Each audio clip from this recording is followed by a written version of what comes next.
നമസ്കാരം സനോജി. ഒരു പ്രധാനമന്ത്രി, ഒരു ഇന്ത്യ എന്നതല്ല, ലോക രാജ്യങ്ങളിലെ ഏതോ പ്രധാനമന്ത്രിയോ പ്രസിഡൻറ്റോ ആയിക്കോട്ടെ, ആ രാജ്യത്തിൻ്റെ വ്യക്തികളുമായി ആ രാജ്യത്തിൻ്റെ പ്രധാനമന്ത്രി സംസാരിക്കുക എന്ന് പറയുമ്പോൾ ആ രാജ്യത്തിൻ്റെ ജനാധിപത്യം ഏറ്റവും അധികം ഫങ്ഷണലാകുന്ന ഒരു കാലമാണത്. ഇന്ത്യയെ സംബന്ധിച്ചിടത്തോളം ഇന്ത്യൻ ജനാധിപത്യത്തിൻ്റെ സുവർണ കാലം എന്ന് ഇതിനെ പറയേണ്ടി വരും. കാരണം ഇന്ത്യയുടെ പ്രധാനമന്ത്രി നേരിട്ട് വാർഡ് തലങ്ങളിലേക്ക് ഇറങ്ങി വരുന്ന ഒരു സംവിധാനം തന്നെ ഇന്ത്യയിൽ രൂപപ്പെട്ട് കഴിഞ്ഞു. ഇന്ത്യയുടെ ജനാധിപത്യം ഏറ്റവും അധികം ഫങ്ഷണലാകുന്ന ഒരു കാലം. എന്തു പറയുന്നു സനോജി ഇപ്പോഴത്തെ ഒരു അവസ്ഥയുമായി? തിരുവനന്തപുരം കോർപ്പറേഷൻ്റെ ഒരു സാഹചര്യത്തിൽ പ്രധാനമന്ത്രി ഇത്ര വലിയൊരു സംവാദം സംഘടിപ്പിച്ചതുമായി ബന്ധപ്പെട്ട്.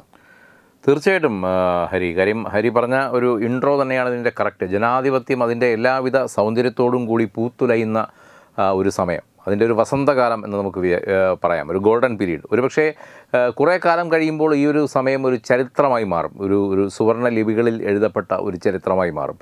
കാര്യം നമുക്കറിയാം, പ്രധാനമന്ത്രി എന്ന് പറയുന്നത് ഒരു രാജ്യത്തിൻ്റെ പ്രധാനമന്ത്രിയാണ്. കാര്യം അദ്ദേഹം അഡ്രസ്സ് ചെയ്യേണ്ടത് ആരെയൊക്കെയാണ്, ഏതൊക്കെ സമയത്താണ്, എങ്ങനെയൊക്കെയാണെന്നൊക്കെ ഉള്ളത് കുറേ ലിഖിതമായ കാര്യങ്ങളിലൂടെ എഴുതി വച്ചിട്ടുണ്ട്. പക്ഷേ അലിഖിതമായി ഇതൊക്കെ പൊളിച്ചെഴുതിക്കൊണ്ട് പ്രധാനമന്ത്രി താഴേക്കിടയിലേക്ക്, ഗ്രാസ് റൂട്ട് ലെവലിലേക്ക് ഇറങ്ങി വന്നുകൊണ്ട് ഓരോരുത്തരുടെയും പ്രശ്നങ്ങൾ ചോദിച്ചറിയുന്ന കാഴ്ചയാണ് കഴിഞ്ഞ ദിവസം ദില്ലിയിൽ നമുക്ക് കാണാനായത്. പ്രത്യേകിച്ചും കേരളത്തിൽ നിന്നുള്ള തദ്ദേശ സ്വയംഭരണ സ്ഥാപനങ്ങളിൽ നിന്ന് തിരഞ്ഞെടുക്കപ്പെട്ട കൗൺസിലർമാർ പ്രധാനമന്ത്രിയുമായി ഒരു ചർച്ചാ പരിപാടി, ഒരു സംവാദ പരിപാടി ദില്ലിയിലുണ്ടായിരുന്നു. അദ്ദേഹത്തിൻ്റെ ക്ഷണം സ്വീകരിച്ചാണ് മേയർ വി രാജേഷ് ഉൾപ്പെടെയുള്ള ഇവിടുത്തെ കൗൺസിലർമാർ അവിടേക്ക് എത്തിയത്. അവർക്ക് അവിടെ പ്രധാനമന്ത്രിയോടൊപ്പം ഒരു അത്താഴ വിരുന്ന് സംഘടിപ്പിച്ചിരുന്നു. ഒപ്പം വികസന കാര്യങ്ങളെക്കുറിച്ചുള്ള സമഗ്രമായ ഒരു ചർച്ചയും നടന്നു.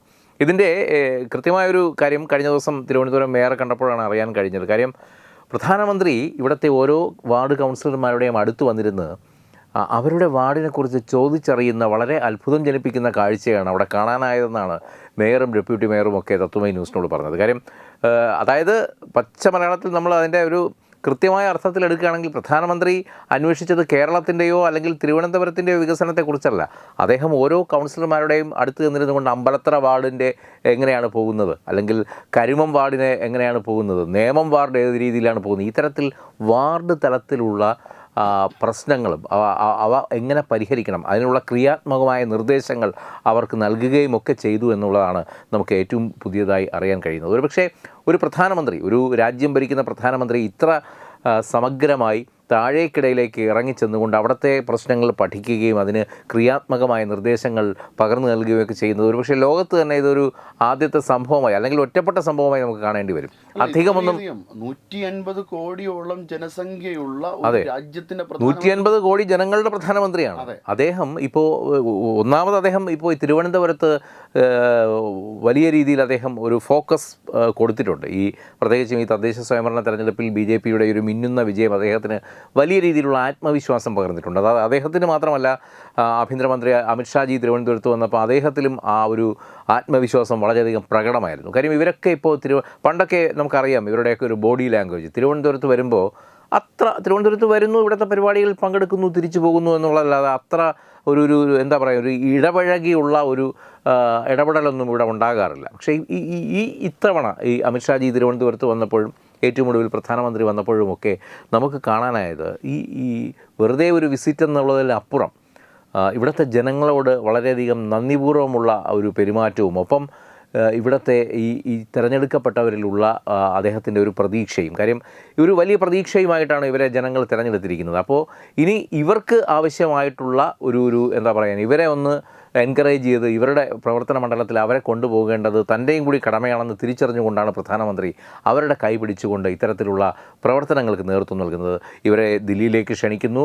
ദില്ലിയിൽ പ്രത്യേക അത്താഴ വിരുന്ന് പ്രധാനമന്ത്രിയോടൊപ്പം ഇരുന്ന് അവർക്ക് കഴിക്കാനുള്ള അവസരം നൽകുന്നു. അതിനുശേഷം ക്രിയാത്മകമായ ചില സംവാദ പരിപാടികൾ, ആ സംവാദ പരിപാടികളിൽ ഈ പറഞ്ഞതുപോലെ വാർഡ് തലത്തിലുള്ള കാര്യങ്ങൾ പോലും അതുമാത്രം അതവിടെ കൊണ്ട് ഒതുങ്ങിയില്ല. കാര്യം ഇപ്പോൾ നമുക്കറിയാം തിരുവനന്തപുരത്തെ ഇപ്പോൾ ഏറ്റവും വലിയ തിരുവനന്തപുരത്തിൻ്റെ പ്രാദേശികോത്സവമായ ആറ്റുകാൽ പൊങ്കാലയ്ക്ക് ദിവസങ്ങൾ മാത്രമാണ് ബാക്കി. അപ്പോൾ ഇവിടെ ഫോക്കസ് ചെയ്യേണ്ടതായ കുറേ കൗൺസിലർമാരുണ്ട്. ഈ ആറ്റുകാലിനോട് ചുറ്റുമുള്ള മരാമത്ത് വർക്കുകളൊക്കെ തകൃതിയായി പൊടിപൊടിക്കുന്നുണ്ട്.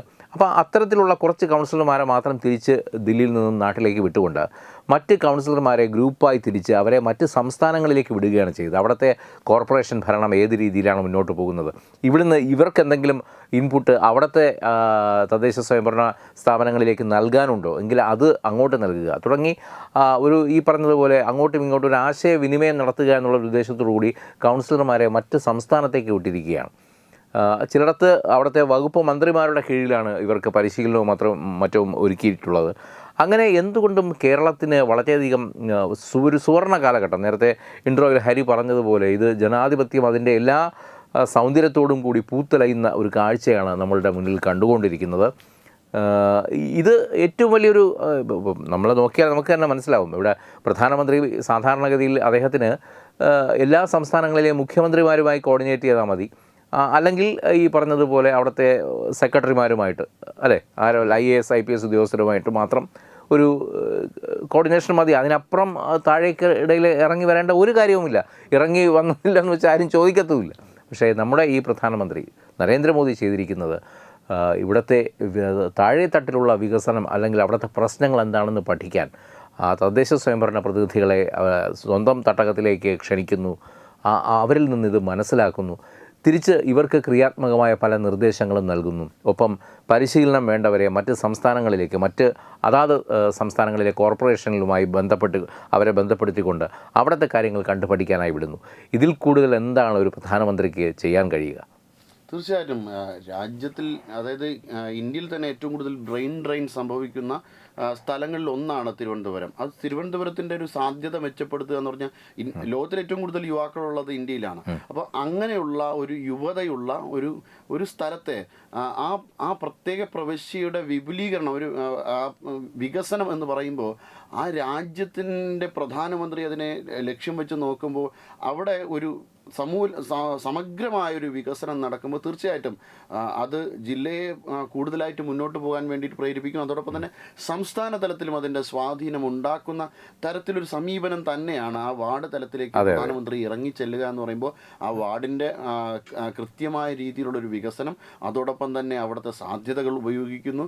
ഇത് രാജ്യത്തിനും ലോകത്തിനും തന്നെ വലിയ മാതൃകയായിട്ട് മാറുന്ന ഒരു കാര്യം. അതുമാത്രമല്ല ഹരി, ഈ സമയത്ത് നമ്മൾ ഇതിനോടൊപ്പം ചേർത്ത് വായിക്കേണ്ട ഒരു കാര്യം കൂടിയുണ്ട്. ഈ തദ്ദേശ സ്വയംഭരണ തെരഞ്ഞെടുപ്പിൻ്റെ പ്രചരണ വേളയിൽ BJPയുടെ സംസ്ഥാന അധ്യക്ഷൻ ഒരു വാക്ക് നൽകിയിരുന്നു. കാര്യം തിരുവനന്തപുരം കോർപ്പറേഷൻ പിടിക്കുകയാണെങ്കിൽ 45 ദിവസത്തിനുള്ളിൽ പ്രധാനമന്ത്രി തിരുവനന്തപുരത്തെത്തുമെന്ന്. ആ വാക്ക് അക്ഷരാർത്ഥത്തിൽ പാലിച്ചു എന്ന് മാത്രമല്ല, പ്രധാനമന്ത്രിയുടെ കണ്ണും മനസ്സും തിരുവനന്തപുരത്തിന് ഒപ്പമാണെന്ന് അദ്ദേഹം തെളിയിച്ചിരിക്കുകയാണ്, പ്രധാനമന്ത്രി തെളിയിച്ചിരിക്കുകയാണ്. ഒരു കൃത്യമായ അദ്ദേഹത്തിൻ്റേതായ ഒരു കൃത്യമായ മോണിറ്ററിങ് തിരുവനന്തപുരത്തിൻ്റെ മുകളിലുണ്ട് എന്നുള്ള കാര്യം വളരെ വ്യക്തമായിരിക്കുകയാണ് ഈ ഒരു സംഭവങ്ങളിലൂടെ. ഇതിപ്പോൾ കഴിഞ്ഞ ദിവസം നമ്മൾ മേയറുമായി കണ്ടപ്പോൾ അദ്ദേഹവുമായി സൗഹൃദ സംഭാഷണം നടത്തിയപ്പോൾ പറഞ്ഞ കാര്യങ്ങളാണ് ഇപ്പോൾ ഈ നിങ്ങൾക്ക് മുന്നിൽ പറഞ്ഞ കാര്യങ്ങൾ. പക്ഷേ അതൊരു വലിയ ഇൻപുട്ടാണ്. കാര്യം ഈ വാർത്തകളൊന്നും മറ്റൊരു മാധ്യമങ്ങളും ചർച്ച ചെയ്യില്ല. കാര്യം ഇതിനകത്ത് വലിയ നെഗറ്റീവ് ഒന്നുമില്ലല്ലോ, ഇവർക്ക് സെൻസേഷണലിസം ഒന്നുമില്ലല്ലോ. ഇത് അല്ലെങ്കിൽ തന്നെയും BJPയുടെ കുറച്ച് നല്ല കാര്യങ്ങളാണല്ലോ. അതുകൊണ്ട് ഇത് മറ്റ് മാധ്യമങ്ങളൊന്നും ചർച്ച ചെയ്യില്ല. അതുകൊണ്ടാണ് നമ്മളിത് അറിയിക്കുന്നത് ഈ ഒരു കാര്യം. കാര്യം ഇത് ഞങ്ങളുമായി സ്വകാര്യ സമയത്ത് മേയർ സൗഹൃദ സംഭാഷണം ഏർപ്പെട്ടപ്പോൾ പറഞ്ഞ കാര്യങ്ങളാണ്. അപ്പോൾ ഇത് എന്തുകൊണ്ടും ഇത് ജനങ്ങൾ അറിയണം. കാര്യം അവിടെ പോയി ഇവരെന്താണ് സംബന്ധിച്ചത്, പ്രധാനമന്ത്രി ഏത് രീതിയിലാണ് ഇവരെ ട്രീറ്റ് ചെയ്തത്, ഇത് ജനങ്ങൾ അറിയേണ്ടതായിട്ടുണ്ട്. അതുകൊണ്ട് മാത്രമാണ് ഞങ്ങൾ ഇതൊരു ചർച്ചയായി ഇന്ന് പ്രേക്ഷക സമക്ഷം എത്തിക്കുന്നത്. എന്തായാലും വികസിത് അനന്തപുരി, വികസിത കേരളം എന്നുള്ളതിലും ഉപരി വികസിത് അനന്തപുരി എന്നൊരു ലക്ഷ്യത്തിലേക്ക് നടന്നു നീങ്ങുമ്പോൾ അതിൻ്റെ തൊട്ട് പിന്നിൽ കണ്ണും മെയ്യുമായി പ്രധാനമന്ത്രിയുടെ ഒരു ദൃഷ്ടികോൺ ഇതിന് മുകളിലുണ്ട്, തിരുവനന്തപുരത്തിന് മുകളിലുണ്ട് എന്നുള്ള കാര്യം വളരെ വ്യക്തമായിരിക്കുകയാണ്. അതുമാത്രമല്ല, മേയർ പറഞ്ഞത് കൃത്യമായി ഇപ്പോൾ മറ്റ് സംസ്ഥാനങ്ങളിൽ നിന്ന് പോലും പല വകുപ്പ് മന്ത്രിമാരും തിരുവനന്തപുരം മേയറെ വിളിക്കുകയാണ്. തിരുവനന്തപുരത്തിൻ്റെ ഒരു ആസൂത്രണം എങ്ങനെയാണ്, നഗരത്തിൻ്റെ പദ്ധതികൾ, പുതിയ പദ്ധതികൾ എന്തൊക്കെയാണ്, ഇതേക്കുറിച്ചൊക്കെ വളരെ ഈ ഡെവലപ്മെൻറ്റൽ ഇഷ്യൂസിനെ കുറിച്ച് വളരെ സമഗ്രമായ ചർച്ചകൾ സംസ്ഥാനങ്ങളിൽ നിന്ന് പോലും ഉണ്ടാവുകയാണ് തിരുവനന്തപുരത്തിലേക്ക്. ഇതൊക്കെ ഒരുപക്ഷെ ചരിത്രത്തിൽ ആദ്യമായിട്ടായിരിക്കാം. തമാശയ്ക്കൊരു കാര്യം ചോദിച്ചോട്ടെ ഹരി, ഇതിൻ്റെ ഒരു കൺക്ലൂഷനിൽ, ഇപ്പോൾ ഇതിന് തൊട്ട് മുമ്പ് ഒരു മേയർ ഉണ്ടായിരുന്നല്ലോ. ഈ മേയറിന് ഇത്തരത്തിലുള്ള എന്തെങ്കിലും കാര്യങ്ങൾ കാസർഗോഡിനപ്പുറം പോയി വീക്ഷിക്കാനോ കാണാനോ സാധിച്ചിട്ടുണ്ടോ? കാസർഗോഡിനപ്പുറം അവർക്ക് സാധ്യതകളില്ല എന്നുള്ളതാണ് മറ്റൊരു വസ്തുത. ഇനി അങ്ങനെ സാധ്യത ഉണ്ടെങ്കിൽ തന്നെ അത് ചെയ്യുവാനായിട്ട്, അതായത് തൊട്ടടുത്ത് നിൽക്കുന്ന ആളിനോട് പോലും സംസാരിക്കാനായിട്ടുള്ള ഒരു ശ്രമം നടത്താത്ത ഒരു മേയറിൽ നിന്നാണ് തിരുവനന്തപുരത്തെ എല്ലാ ജനങ്ങളുടെയും പങ്കാളിത്തത്തോടുകൂടി ഒരു വികസന നയരേഖ തയ്യാറാക്കിയ ഒരു മേയറിലേക്കുള്ളൊരു പരിവർത്തനം. അല്ല അതിപ്പം നമ്മളിപ്പോൾ ഇവിടുത്തെ മേയറുമായിട്ട് ഇടപെടുമ്പോൾ നമുക്ക് ഒരു കാര്യം വളരെ വ്യക്തമാണ്. അദ്ദേഹത്തിൻ്റെ പ്രവർത്തനങ്ങളിൽ ഇപ്പോൾ ഈ രാഷ്ട്രീയമൊന്നുമില്ല. അദ്ദേഹം ഈ രാഷ്ട്രീയമൊക്കെ മാറ്റിവെച്ചിട്ടാണ് തിരുവനന്തപുരത്തെ വികസനത്തിന് വേണ്ടി ഇറങ്ങി തിരിച്ചിരിക്കുന്നത്. ഇപ്പോൾ ആറ്റുകാൽ പൊങ്കാലയ്ക്ക് ചരിത്രത്തിൽ ആദ്യമായി, സാധാരണഗതിയിൽ ഈ ഉണങ്ങാത്ത ടാറിൽ ചെന്നിരുന്ന് പൊങ്കാല ഇടേണ്ട ഗതികേടായിരുന്നു നമ്മുടെ അമ്മ പെങ്ങന്മാർക്ക്. പക്ഷേ അതിൽ നിന്നൊക്കെ മാറി ദിവസങ്ങൾക്ക് മുമ്പ്, ഏതാണ്ട് ഇനിയും 2 ആഴ്ചയുണ്ട് ആറ്റുകാൽ പൊങ്കാലയ്ക്ക്, ഈ 2 ആഴ്ച ബാക്കി നിൽക്കെ തിരുവനന്തപുരം നഗരത്തിലെ ഇടറോഡുകളുടെ ഒക്കെ അറ്റകുറ്റപ്പണികൾ പൂർത്തിയായിരിക്കുകയാണ്, ടാറിങ് പൂർത്തിയായിരിക്കുകയാണ്. ഇനി അവിടെ മറ്റ് കാര്യങ്ങൾ, അതായത് മറ്റ് ഇന്നൊവേറ്റീവായിട്ടുള്ള കാര്യങ്ങൾ അവിടേക്ക് കൊണ്ടുവരാനുള്ള ഒരുക്കത്തിലാണ്. അതിലൊരു കാര്യം കഴിഞ്ഞ ദിവസം നമ്മളുമായി അദ്ദേഹം പങ്കുവച്ചിരുന്നു. കാര്യം വിദേശികൾ, ഇവിടെ എത്തുന്ന വിദേശികൾക്ക് വേണ്ടി പ്രത്യേക പൊങ്കാല ഇടാൻ വേണ്ടി പ്രത്യേക സ്ഥലമൊരുക്കുന്നു. അവിടെ തിരുവനന്തപുരത്തിൻ്റേതായ ഈ കുറേ കരകൗശല സ്ഥാപനങ്ങളുണ്ട്. അതൊക്കെ ഈ വലിയ രീതിയിലുള്ള വിപണന സാധ്യതകളില്ലാതെ ഈ ഓണം, ടൂറിസം, വാരാഘോഷം ഇതുമായൊക്കെ ബന്ധപ്പെട്ട് മാത്രം കച്ചവടമുള്ള സ്ഥാപനങ്ങളാണ്. അപ്പോൾ അവർക്ക് മറ്റൊരു അവസരം തുറന്നു കൊടുക്കുകയാണ്. ആറ്റുകാൽ പൊങ്കാലയുമായി ബന്ധപ്പെട്ട് ഇവിടെ എത്തുന്ന വിദേശികൾക്ക് അതൊക്കെ കാണാനും വാങ്ങാനുമുള്ള ഒരു സൗകര്യം ഒരുക്കി കൊടുക്കുന്ന ഒരു പ്രദർശന വിപണി ഉൾപ്പെടെയാണ് ഈ വിദേശികൾക്ക് വേണ്ടിയുള്ള സൗകര്യം ഒരുക്കി കൊടുക്കുന്നത്. വീണ്ടും എന്തൊക്കെയോ സസ്പെൻസുകൾ അണിയറയിൽ ഒരുങ്ങുന്നുണ്ട്. വരുന്ന ആഴ്ചകളിൽ അതൊക്കെ പുറത്തുവിടാമെന്നാണ് മേയർ നമ്മളോട് അന്ന് പറഞ്ഞത്. എന്തായാലും പ്രധാനമന്ത്രിയുമായി അദ്ദേഹത്തിന് ഉള്ള ഒരു ബന്ധം, പ്രധാനമന്ത്രിയെ മുൻനിർത്തിക്കൊണ്ട് തിരുവനന്തപുരത്തിൻ്റെ വികസനത്തിനായി നടത്തുന്ന പ്രവർത്തനങ്ങൾ ശ്ലാഘനീയം തന്നെയാണ്. തീർച്ചയായും ഒരു സർവ്വതല സ്പർശിയായ വികസനം തന്നെയാണ് തിരുവനന്തപുരത്ത് നടക്കാൻ പോകുന്നത് എന്ന് നമുക്ക് മനസ്സിലാക്കാം. നിസ്സംശയം പറയാം, അവിതർക്കിതമായി നിസ്സംശയം നമുക്ക് പറയാൻ പറ്റുന്ന ഒരു കാര്യമാണ്. വലിയ സന്തോഷം. അതെ, നമസ്തേ. Brought you by Kerala AIDS control society.